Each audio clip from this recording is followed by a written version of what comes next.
Tonight, heat and humidity. The warnings from Environment Canada with potentially record-setting temperatures moving in. Plus, billions in contracts on the line. The same skills that made Windsor-Essex a manufacturing powerhouse are the same skills Canada now needs to strengthen our defense and our sovereignty. Federal leaders in town encouraging local manufacturers to pivot. And a major milestone in cardiac care. On the other side, calling 911, I was fearful. Responding to heart attacks and improving outcomes across the region.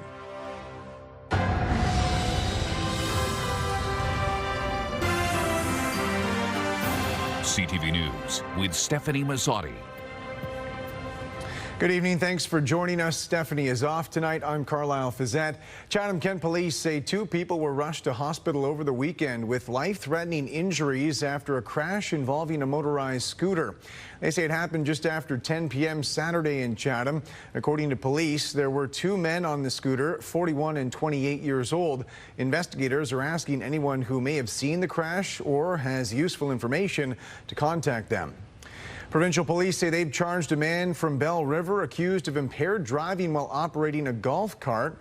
They say the 39-year-old was pulled over early this morning in Lakeshore, and his license has now been suspended for 90 days while the golf cart was impounded. Environment Canada officials have issued warnings across the region because of dangerous temperatures and humidity levels. With temperatures in the mid-30s all week, add in humidity, it'll feel like it's more than 40 degrees out there. Health experts recommend drinking plenty of water while limiting time outdoors. As John Valley-Rao reports, these temperatures could pose problems for anyone spending Canada Day outside. Under an intense sun and temperatures starting to soar, in Toronto, many taking the season's first major heat wave in stride. Kind of disgusted, but also I love warm weather and winter makes me sad, so I'll take the heat. Environment Canada issuing yellow warnings in parts of Ontario for what it's calling a long-duration heat event. Temperatures climbing to 35 or more by midweek, and the humidex expected to hit 45, while southern Quebec is also expecting to feel the heat starting Wednesday. This has got all the elements of it that makes it a really good old-fashioned classic July heat wave. The length, the heat, the humidity. It's all part of a sprawling heat dome, also baking large parts of the central and eastern U.S. as Americans prepare to celebrate the country's 250th anniversary. And amid World Cup games and festivities, these fans trying to stay cool in Texas. In Toronto, the temperature is expected to be above 30 Celsius for at least 6 days in a row. And Canada Day is expected to be one of the hottest ever, with a forecast high of 35 without the humidity. In Windsor, 36. And it could break a record. Experts say the first heat wave is usually the most dangerous and are advising people to stay hydrated and out of the sun to avoid heat stroke. I think people need to remember that extreme heat is dangerous, especially to older individuals, especially to people with pre-existing medical problems. That danger has been felt across Europe, where the heat wave there has brought about a spike in deaths. The 2 weather events aren't linked, but share similarities. So we're under the same kind of a weather pattern. It's a high pressure area that sits there and won't leave. Meanwhile, Environment Canada models suggest in parts of the country this will be a warmer than normal summer. And Dave Phillips suggests this heat wave may just be a taste of what's to come. John Valley-Rao, CTV News, Toronto. And with the temperatures in mind, here's our question of the day. Do you take precautions in extreme heat? You can head to ctvnewswindsor.ca to share your answer. On Friday, we asked if Windsor should spend more than $22 million to install pedestrian countdown timers at traffic lights. Out of almost 1,200 responses, 84% said no. And for more on the weather story this week, I'm joined by meteorologist Gary Archibald. Gary, as we've heard, we're talking temperatures in the 30s. It's going to feel like the 40s. It's going to be a sweaty week, it sounds like. It's going to be tough, and it's tough right now, I can tell you, being in a jacket and tie. Carlyle, good evening. Good evening, folks. So my recommendation is obvious common sense, right? Trying to stay cool, hydrated, watch out for pets and animals and friends, young and old, and it doesn't matter how old you are. Could be susceptible to heat illness, heat stroke, heat exhaustion. So we're in the sun. Ridge 5 pressure is going to keep warm air pumped right into the southern Great Lakes Basin. And what it means, overnight temperatures 20 to 25 at its lowest point, technically tomorrow morning before dawn, feeling like about 30. Without AC, it's going to be tough. So we just got to take things in stride. Don't overdo it. If you got to be outdoors, you just have to do so responsibly. I'm going to talk about potential cooling a week from now, but for the next several days, expect it and be prepared. I'll break down the complete forecast just ahead. For now, I'll send it back to you. Carlyle? Thanks very much, Gary. Canadian border agents are reporting 15 seizures between June 15th and 21st at the Ambassador Bridge and Windsor-Detroit Tunnel. They say officers seized several banned guns, magazines, knives, pepper spray, ammunition, as well as drugs. They also say all individuals involved are U.S. residents, and they were all returned to the U.S. A long day today at Windsor City Hall. Several topics were covered, including the city's newest approach to homelessness, as well as what councillors say was the last chance for residents to voice their opposition to a controversial condo development. For more on all of this, I'm joined now by Sanjay Maru. Sanjay.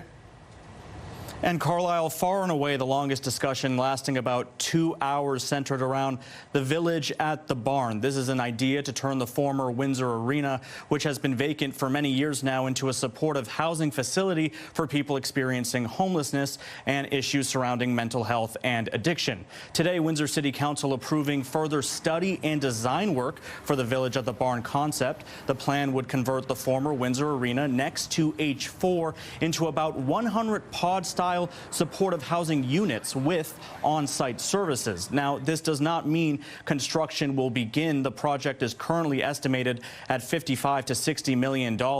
Today's decision, rather, allows the city to continue site investigations and design work while seeking outside funding. The project is expected back before council in the spring of 2027. Worst folks out there are not being supported. And there's some failures in the system for sure. But today's decision to move this forward is not one of those failures. It's actually part of the solution to actually make a dent and let people know when they say, "What are you doing?" This is our plan. Also today, Windsor City Council approving a controversial condo development next to Roseland Golf Club. The 4-story, 48-unit building is planned for part of the former clubhouse on Kennedy Drive West, along with the parking area. Windsor's mayor defending the process, saying every decision has come through council and the project has received extensive public consultation. Supporters of the project say the condos will give residents in South Windsor an option to downsize without leaving the neighborhood. Ward Councillor Fred Francis tried to have the applications denied, but his motion failed. There's a group of Roseland residents that I've been dealing with for some time, and they've been contacting me about this issue. And I touched base with every single one of them after that standing committee meeting. And they all said they would not come to council, that they've given up. They've lost hope. The decision's already been made. No one wants to listen. To me, that was sad, and that's not why I got into politics. And also today, Windsor City Council approving a 178-unit housing development on Howard Avenue. The project, about a 4-minute drive south of Devonshire Mall, would include 4 townhome buildings and 2 6-story apartment buildings. Council heard this project and another planned nearby would push an existing sanitary sewer to about 90% of its current capacity. But Windsor's city engineer says officials have identified the problem and already have a plan to fix it. We recognize the bottleneck.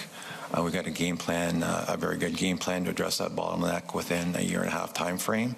And the moment you increase the hydraulic size of that pipe to almost 450 millimeter diameter, then you're opening up a ton of long-term capacity upstream.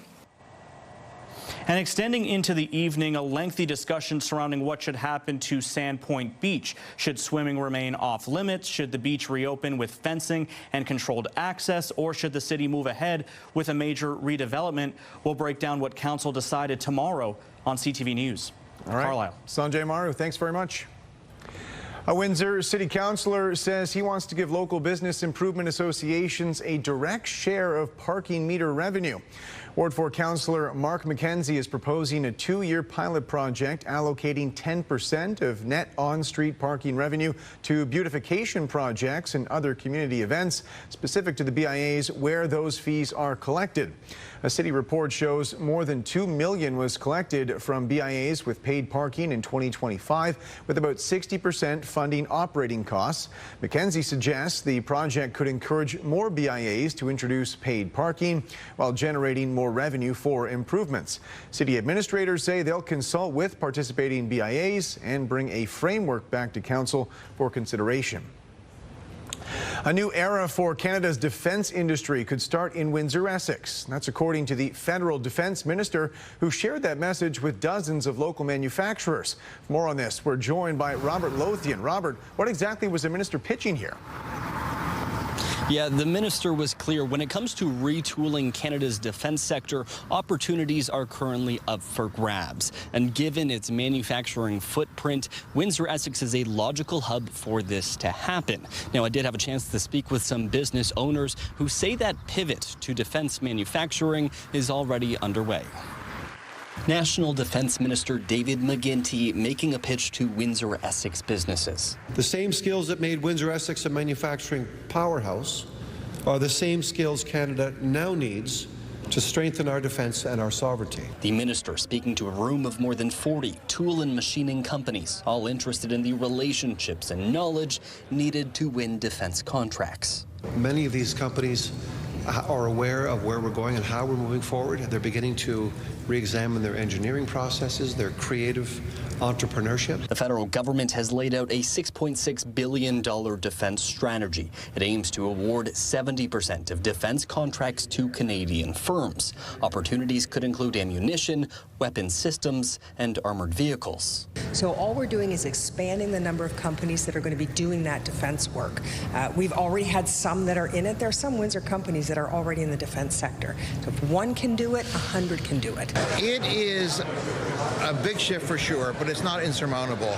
A lot of companies in this space are already making that movement. Industry leader Louis Yan says manufacturers can make the pivot without significant investment. For years, he says stronger ties to U.S. suppliers have prevented businesses from buying into defense. This really opened our eyes up to say that, hey, maybe those traditional customers aren't always going to be as loyal as you once expected.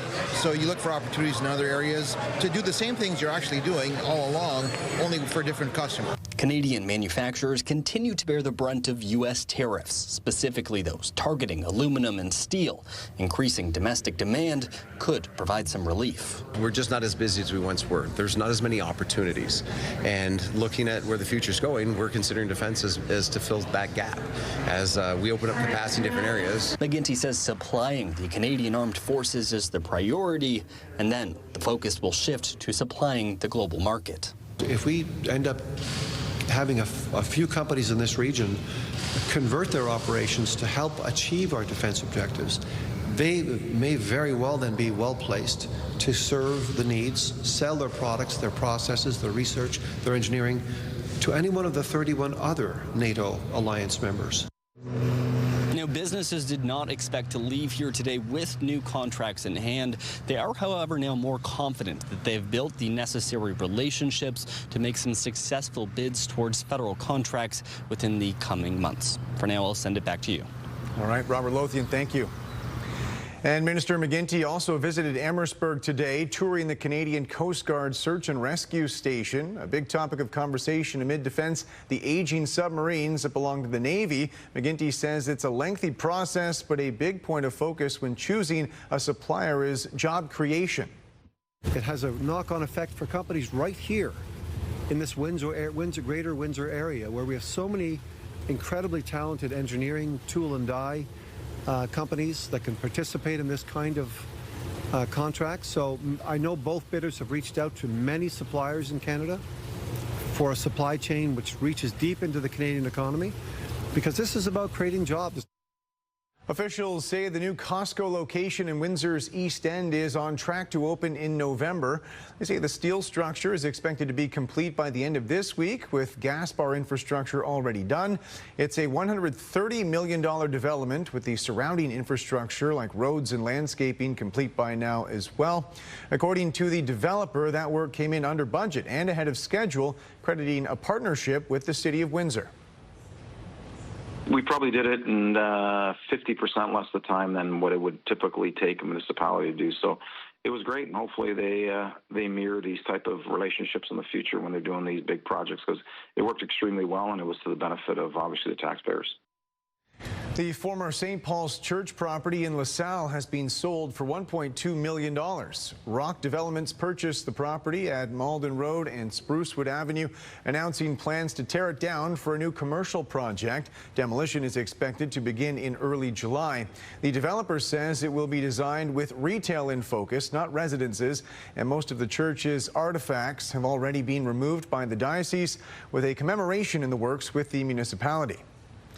A major renovation at Windsor Regional Hospital is now complete. An expansion of its cardiac catheterization services. Officials unveiled the expanded facility today, which they say nearly doubles the capacity for procedures compared to the previous space. For more on the potential impact, we're joined by Chris Campbell. Chris. Yes, Carlyle, the value of a cardiac cath lab isn't measured in square footage or new equipment. It's measured in lives saved. For nearly 30 years, former EMS Chief Bruce Crowder helped build the protocols that get heart attack patients to Windsor's cath lab as quickly as possible. Then one summer day, the system he helped build ended up saving his own life. On the other side, calling 911, I was fearful. Now retired Essex Windsor EMS Chief Bruce Crowder was cutting his grass at home in 2017 when he suffered a heart attack. They relate it to an elephant sitting on your chest. I related it to like 20 elephants sitting on my chest. I couldn't breathe. My throat was getting tight. Then I started getting nauseated and sweaty, and I knew exactly what was going on. Crowder called 911 and was rushed from Leamington directly to Windsor Regional's cath lab. Within minutes, doctors had restored blood flow by inserting 4 stents. Today, a major renovation. The expansion of cardiac catheterization services at Windsor Regional is open and ready for patients. The provincially funded project relocated the cath lab from the basement to a new second-floor space that can accommodate 2 cardiac cath lab tables. Crowder says doubling capacity will help save even more lives. It's amazing to sit back and see something that I helped build, or helped, not that I built the cath lab, but built the protocols to bring EMS into the cath lab. It's nice to see that, oh, now we're finally getting a second table. Until now, Windsor Regional operated Ontario's only cardiac catheterization program with a single treatment table. If 2 emergency patients arrived at once, one could be transferred to Detroit or London for care. Hospital officials say the second table changes that. Up until this point, we've been operating with 1 cardiac cath lab table, and we've been doing exceptional things with that 1 cath lab table. But what this means is there's going to be fewer interruptions in care. The hospital treats roughly 2,000 cardiac patients each year. Officials say the expanded unit will reduce wait times, improve patient care, and nearly eliminate costly transfers across the border. For Crowder, it's also personal. Oh, yeah, I probably wouldn't have been here. That's why it's so emotional when I talk about it. Hospital officials say the second table will also save taxpayers money by nearly eliminating the need to send patients to Detroit, where a single procedure has cost Ontario anywhere from $43,000 to $75,000 US. And more complex cases cost significantly more. The hospital says the first patient will be treated in the new cath lab next week.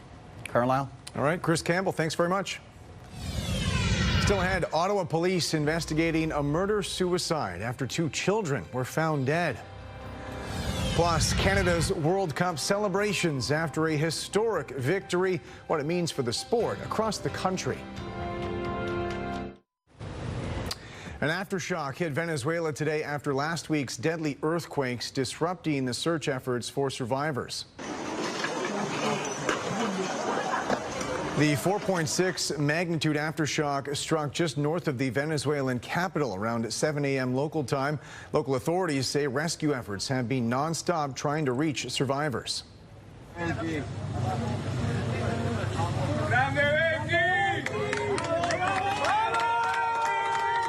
Now is the moment rescue crews pulled a 21-year-old survivor from the rubble yesterday after spending more than 100 hours trapped. More than 1,700 people have been killed so far and thousands more people injured, with support crews and supplies coming in from 24 different countries. Ottawa police are investigating an apparent murder-suicide involving 2 young children. With the latest on that investigation, here's Josh Morano. Investigators spent much of the day at this home in Findlay Creek, where 2 children were found dead. Police say a second scene in Kemptville is also central to the investigation. According to residents, police arrived on scene around 10 a.m. Monday morning, where neighbors later learned 2 young boys aged 7 and 12 were found deceased. Ottawa police say the children's father was later located dead in a parking lot in Kemptville, roughly 30 minutes away from here.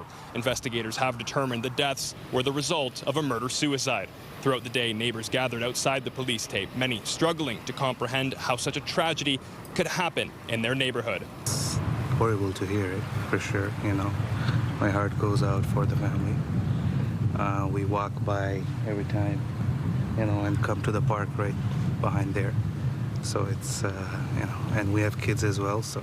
Just disbelief, like how someone killed 2 kids. It's crazy, man. If somebody, I have kids, I have that feeling, I cannot. It's crazy. Police have not released the identities of the victims. The investigation remains ongoing as officers try to determine what led up to the deaths. Police are expected to provide more details shortly. Josh Morano, CTV News. The case of a former Air Canada pilot accused of flying hundreds of flights without a proper license was back in court today. According to police, 59-year-old Jeffrey Wall flew roughly 900 domestic and international flights. Investigators say he had some qualifications, but he never obtained the high-level license required to fly the Boeing planes he piloted. Wall is also accused of attempting to conceal forged documents by filing a false police report. He worked for Air Canada for 27 years before retiring in 2025. His next court appearance is scheduled for September. History on the pitch for Canada yesterday, advancing to the FIFA World Cup's last 16 for the first time. Their next opponents will be determined later tonight, setting up the next chapter in what's been a wild ride for players and their supporters. Adrian Gabriel reports. From patriotic pandemonium on the Pacific Coast to a triumphant tidal wave of emotion along the shores of Lake Ontario. Inside bars in Montreal and watch parties in Edmonton, Canada's win is quickly becoming a where were you moment in Canadian sports history. I was watching the game a bit at my house, and then I went to my aunt's house for a bit. There's a great patio down the street from my house. I was watching at home. Schaffelberg's ball into the box, headed away by Ocon. It's Eustachio! The swift and steady right foot of Stefan Eustachio catapulting Canada to victory. The team, this World Cup, has galvanized a nation. They did it! I'm crying. Overcome with emotion, Canadian women's soccer legend Christine Sinclair's tears of joy offer a glimpse of what this moment means for the sport and our country. Okay, let's book our flight. To the round of 16 at the World Cup. Thousands did book a flight to LA to witness history in person. Thousands more will now head to Houston. On home soil, the win for some supersedes soccer. We're living in a time where we're rethinking what it means to be Canadian. Having cultural touchstones like soccer matches and the program succeeding like it never has before, I think that's important to us. You guys are Canadian heroes. Coach Jesse Marsh's pitch-side post-game speech sharing what this victory could mean. Canadian heroes for the future children of this country who play this sport. The sport has a big future because of you guys. If these pint-sized players on the pitch are any indication, Marsh's pep talk is on the mark. But what do you love about soccer? When you get a lot of good goals. Well, I usually play defense. At my old school, soccer was the biggest thing ever. We fought over which fields we would play in. I could be a really good soccer player one day. As the country falls in love with the beautiful game, the ties that bond a nation are pulled together. A national soccer movement is afoot across Canada as the team elevates its game. A country is taking notice and taking to the pitch. Adrian Gabriel, CTV News. Windsor Spitfires forward Ethan Belchitz heard his name called this past weekend during the first round of the NHL entry draft. He was taken 17th overall by the Utah Mammoth. Belchitz spent 2 seasons with Windsor, and he's now committed to play at Michigan State this fall. Caden Harvey and Andrew Robinson were the other 2 Spits taken this weekend. It's been 19 years since the original iPhone went on sale. Back then, it retailed for roughly $500 US and came with 4 gigabytes of storage. It actually wasn't available in Canada, though. The first iPhone sold here was the 3G version, which launched a year later.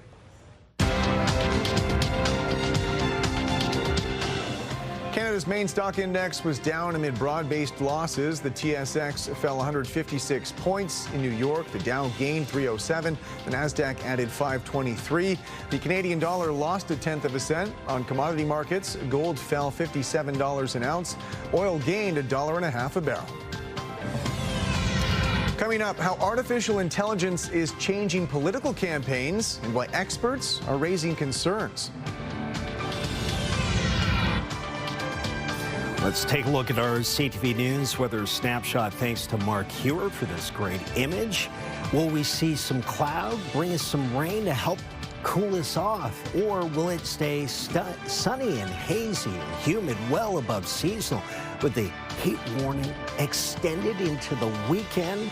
I'll break down what you need to know. The weather forecast is coming up. From moment to moment, things change.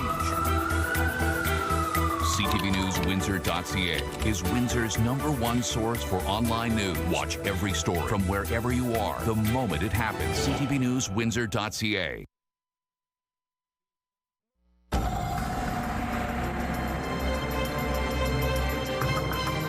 And Gary Archibald is with me again. Gary, as we've already heard in this newscast, the story tonight and the week going forward, the heat and the humidity. Well, yes, I've been tracking it for some time, Carlyle. I can tell you that it's a high probability situation. Sometimes we'll see the maps like this in yellow to indicate a moderate risk. Probability in the orange or red, it just gets higher, right? So we go from yellow to orange to red. We're in orange, likely red by tomorrow, meaning high probability. We are in the heat wave right now. We expect temperatures to be at 31 degrees Celsius, at least for the 3 consecutive days, Monday, Tuesday, Wednesday, and it could extend from there. And that would constitute the heat wave. By the way, the additional contingency is that the lows stay at 21 or above, and that too is going to be fulfilled.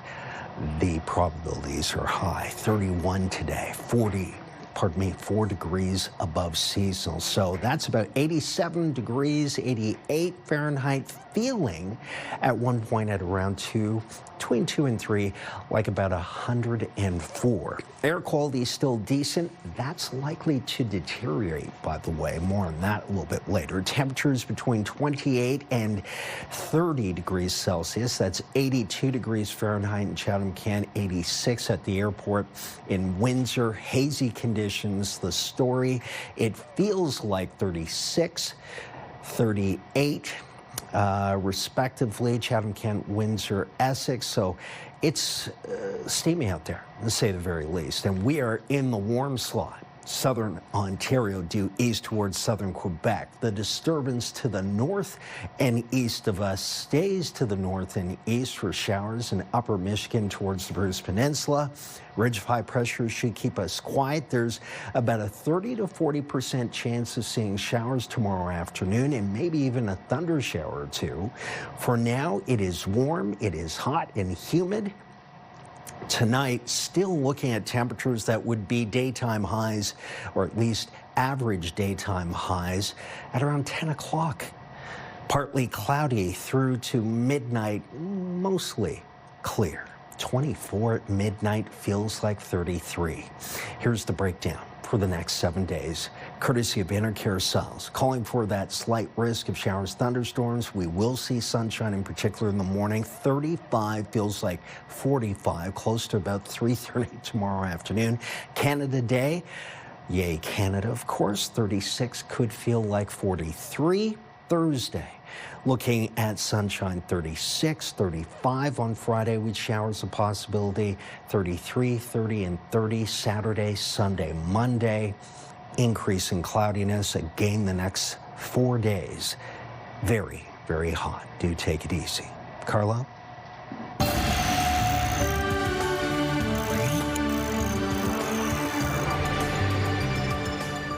Canadian doctors are urging anyone who has had any contact with a bat recently to seek medical attention. That's in response to a new report on a child who died from rabies back in 2024. A bat landed on the boy's face while he was sleeping at a cottage in northern Ontario, but there were no visible bites or scratches, so his family did not seek treatment. Doctors say rabies is almost always fatal once symptoms appear, but quick treatment is highly effective at preventing the disease. A new national study suggests most Canadians see supervised consumption sites as beneficial and don't believe they have negative community impact. Researchers surveyed nearly 2,900 people across the country, with respondents saying the sites reduce overdoses and infections, improve healthcare and social service access, while decreasing public drug use and discarded needles. The study also found Canadians generally felt the sites have little impact on crime. The findings come as Ontario and Alberta move ahead with plans to close several supervised consumption sites. A warning from Canadian political analysts about the growing use of artificial intelligence in Ottawa. The federal Conservative Party recently posted an ad making significant use of generative AI. With more, here's Mike Lucatour. We haven't eaten today. Yeah, we're only technically hungry, though. It's the latest Conservative attack ad, and it's made mostly with generative artificial intelligence. The ad is bookended with real TV clips, but the punchline is a play off Canada's economy being in a technical recession. Only technically homeless. They want to figure out what that line is. Elizabeth Dubois specializes in political uses of AI at the University of Ottawa. She thinks political parties are testing the limits of the technology. But I also think we're in for a bit of a reckoning with, what is appropriate and what isn't appropriate. There's a lot where we don't have good, strong social norms around these uses yet. Labeling is one of those things experts hope becomes the norm. In the Conservatives' case, there is one at the bottom right of the screen. In a statement, the party's director of communications said, like many organizations, the CPC is exploring responsible ways to use AI to enhance its communications, adding it was created by Canadians who work in digital content. Everywhere I go, they love Donald Trump. The U.S. president has become famous for reposting generative AI videos. A 2025 study by the Social Media Lab at Toronto Metropolitan University showed 59% of Canadians say they no longer fully trust political news online because of possible AI manipulation. If we do this survey this year, the number would be even higher, simply because of the prevalence of generative AI content online. Nonpartisan civic organizations are also using AI. Build Canada created this ad calling on all governments to deliver on their promises, telling CTV News AI is part of their experimentation with various communication methods. In the political arena, former operatives believe safeguards must be in place for the next election. And if there are not rules established, then we will see a level of disinformation and abuse that we have literally never seen before.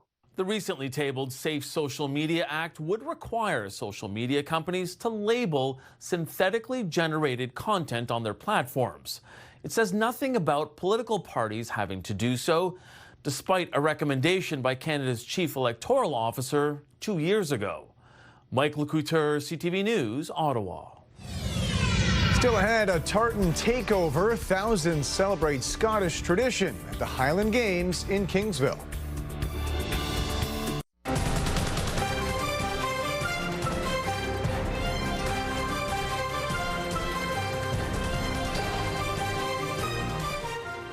There was a Scottish takeover in Kingsville this weekend, with thousands gathering for the annual Highland Games. Here's a look at what organizers say was their biggest event yet.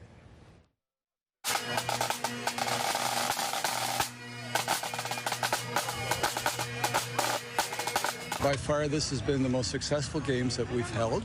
And we've been doing this since 2018, and I'm very happy with the turnout today and just the excitement that's taking place out here on the field. But definitely the length, so 21 feet long. Nice big pull. There it goes over. Very nice job, Fancy Connor. It's a 3-ring circus happening all at once. Close we to have the 50 band pounds for our competition. weight. We have the heavy events, the sheep herding, the sheep shearing. What have I forgotten? Oh, All right, the working our way dance down. Get behind her competition. here, folks. So in the merchants, there's That's all right. everything going on at the same time. Good lay down. I love the music, but the camaraderie of the band and the great people is one of the things that makes it, because the music only lasts a few minutes on the fields, but all the other stuff around it takes a lot of time and effort. Oh, this is a great start for a rebuild of this game. This is awesome. All the spectators that come out and the people that really support everything and they cheer. You don't know what they're cheering for sometimes, but they cheer anyway, so we love that, you know. And I think that in part, that's why we're so well attended this year, is we took a year off last year only to form our own not-for-profit. All right, a little discussion and to go here jump with through the all those judge just hoops and to about get hand some placement. fundraising, it took a full Trying to year. make sure that those So we fingers just are decided to staying pump the together. brakes for a year. And then we found this All right, Megan's location. trying to find a nice spot So to hopefully stand this with will the be our holes in the ground. Another home. Dozens of community services were brought together yesterday for a first-of-its-kind event in Windsor. People to know what the services are around Windsor and Essex area, and people to know about them, to use them, and to support all the services around us. Organizers say there were more than 300 people registered, with more than 40 stakeholders involved, representing charities, health authorities, and first responders. Courses included basic life supports, disaster relief, and medical assessments. Organizers say they hope to make it an annual event. So the need is there. The need in Windsor and Essex area is great. The great work is happening, but we want that great work to be known to the public. And we want all the resources to collaborate and communicate, make partnership with one another, and so that we can serve our mankind better. Because the one mission is serving the mankind. A high school student from the Toronto area has earned national recognition for his photography skills. With more on the teenager and his award-winning snaps, here's Carol Charles. It's been an exciting couple of weeks for Pickering High School student Ethan Gung. The grade 12 student has won back-to-back gold medals in photography, first at the Provincial Skills Competition and now at the Skills Canada National Competition. I mean, I couldn't believe it. It was a rush of like shock and excitement and happiness and pretty much every emotion. Without ever taking a formal photography course, Ethan taught himself through trial and error, shooting everything from landscapes and city streets to everyday moments. Just being able to capture emotions, capture light and different compositions and improve my craft has been really fulfilling. Ethan says competing on the national stage was an incredible experience. I really like to play around with his light and being able to find angles that accentuate the beauty of light and shadows. His success didn't happen alone. Ethan credits the support and guidance of his photography teacher and mentor, Nelsha Riley, who encouraged him to develop his talent and challenge himself along the way. She's taught me that critical eye that you need in order to evaluate photos. Riley says Ethan has a natural eye for photography and spends countless hours outside the classroom honing the skills he has developed over the past 2 years. He can just capture light, and he sort of takes the light and makes it a feature while telling the story. This fall, Ethan will head to Queen's University with plans to study health sciences and eventually become a doctor. Carol Charles, CTV News. This is your CTV Windsor Hour Community Calendar. Get ready for a fun, high-energy evening filled with something for everyone at LaSalle Landing, with family-friendly activities, live music, and plenty of tasty food options. See you next time on Our Community.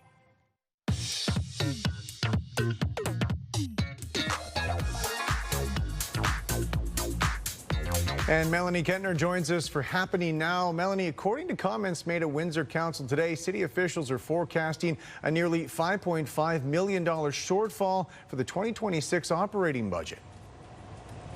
That's right. Transit Windsor accounts for most of the projected deficit, with lower than expected revenue and higher costs for overtime, maintenance, and security.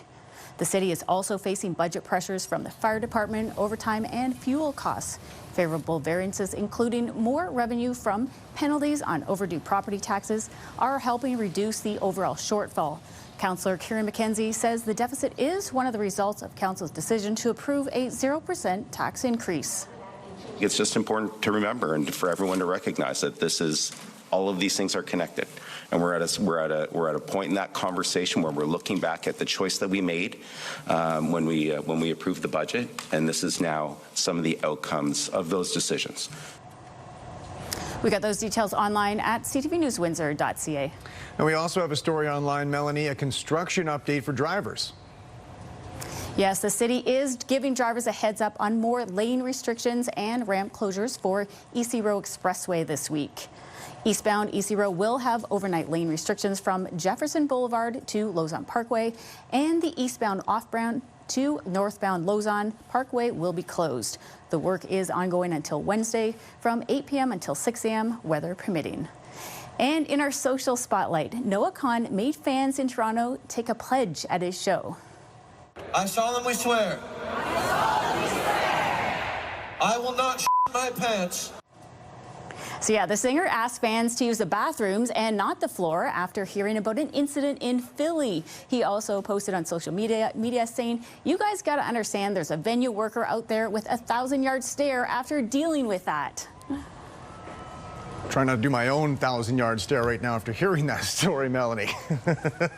Yeah, no kidding. I mean, I do feel bad for the venue workers sometimes. Absolutely. All right, Melanie, how can viewers submit a video for our trending segment? Yeah, so they can email us at newsnow@bellmedia.ca, or they can text us at 10400. Thanks very much, Melanie. When we come back, a Canadian icon with a World Cup twist, the colorful beavers all over a Toronto neighborhood.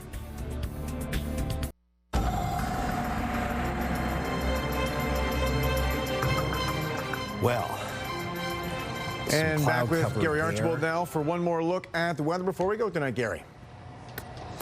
Some cloud cover, but sunny conditions, very hot and humid. Carlyle, I'm suggesting that we anticipate temperatures to be several degrees above seasonal. Average daytime high as of today, 27. Expect 8 to 10 degrees warmer across parts of southern Ontario. Tomorrow, case in point, 35. Could see a light thunder shower in the afternoon. It will feel like 45. Canada Day is sunny now. Looks clear, but sweltering. 36 could feel like 43. Sunny on Thursday, 36. And then Friday, Saturday, Sunday, Monday, 35, 33, 30, and 30 will cool down, but still be certainly warmer than seasonal. The heat warning continues at least through to Friday. Carlyle?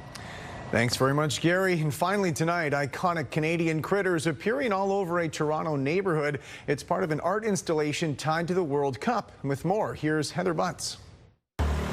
Hanging out on sidewalks, in building lobbies, and outside popular restaurants, these 4-foot-tall rodents will likely stop you in your tracks. The colorful cast of characters welcoming people to a downtown Toronto neighborhood. See people walk by and pat it like this? Yeah. Entertaining even for the artists who painted them.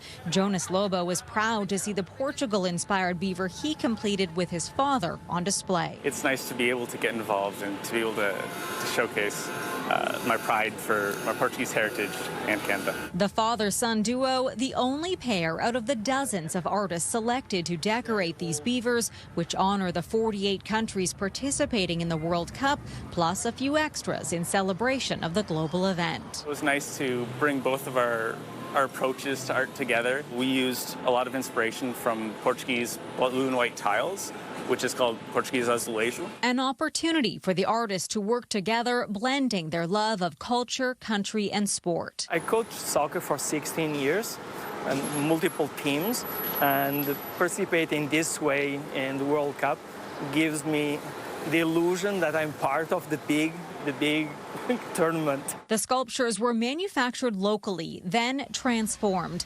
A diverse and lighthearted Canadian touch welcoming the world. I think what I like the most is seeing people react to them. The beavers now part of an artistic scavenger hunt, extending the buzz of the World Cup into a different part of Canada's largest city. The whole goal of it is to really get people to connect, to interact, and to spend time in our area and really experience what it has to offer. No two are alike as the artist's personality shines through their work, each with a connection to the country their beaver represents. Margaret Cresswell giving a nod to her family heritage with what she calls the kilted Canuck. Well, of course she had to be wearing a kilt, so she's wearing a classic tartan. The symbols of Scotland emblazoned onto the beaver, right down to thistles on the soccer ball and Nessie, the monster from Loch Ness. I think the beaver is a symbol of strength for Canada, and I think that everyone who visits here and sees our beaver sculptures understands that we are a people of strength and from around the world. Heather Butts, CTV News, Toronto. And that's it for us. Thanks for watching. For all of us at CTV News, I'm Carlyle Fiset. Have a good night.